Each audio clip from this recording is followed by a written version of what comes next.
Hello student, good morning. I am Vishnu Kanti, your SST teacher. Today I will teach SST से related GK.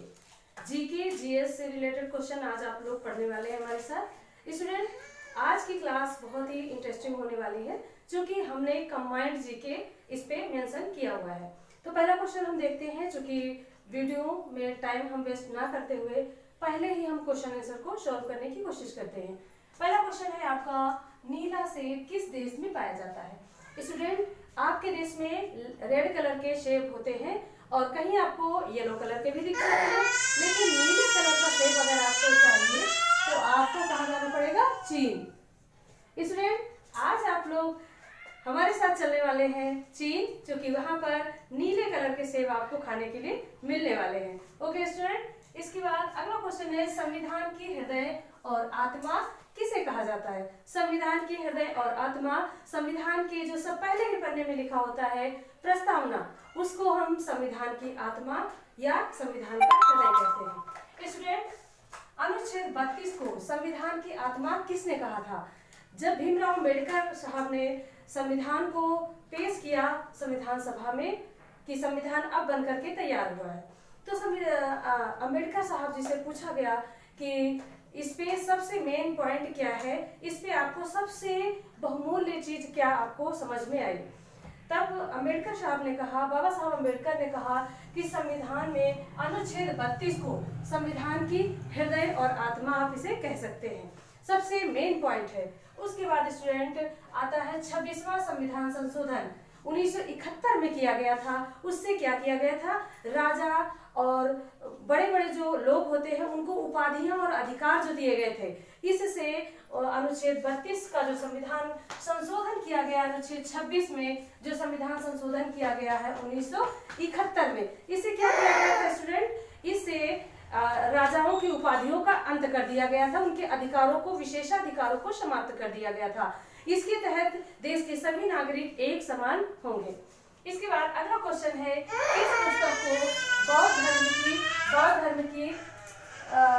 धर्म का रामायण कहा जाता है। किस पुस्तक को बौद्ध धर्म में रामायण की संज्ञा दी गई है?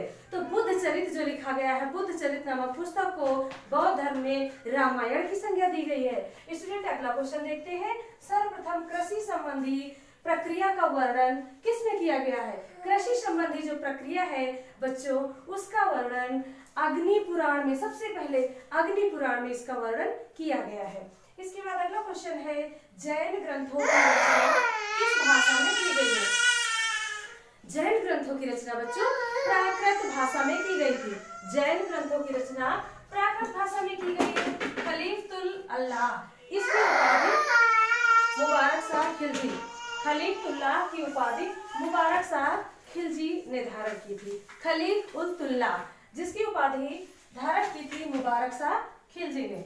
गुंबद निर्माण का पिता बच्चों, गुंबद जो गुंबद बनाया जाता है उसका पिता किसे कहा जाता? सर्वाधिक गुंबदों का निर्माण किसने किया था?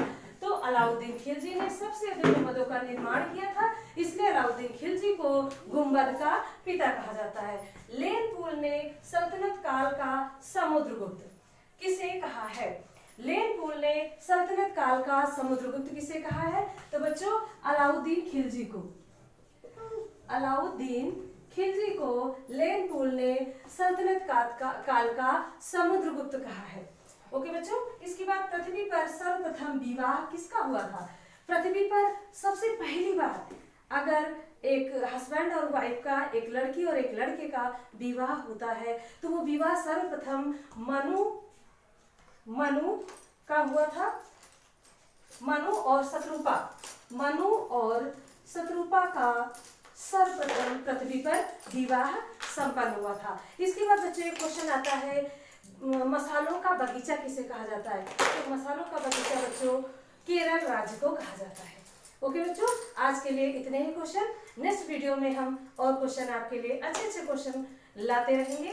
आप देखते रहिए हमारे इस YouTube चैनल को और सब्सक्राइब भी कर लीजिए। आपने इतना कीमती समय हमें दिया, हमारा वीडियो देखा, इसके लिए धन्यवाद। ओके बच्चों, थैंक यू।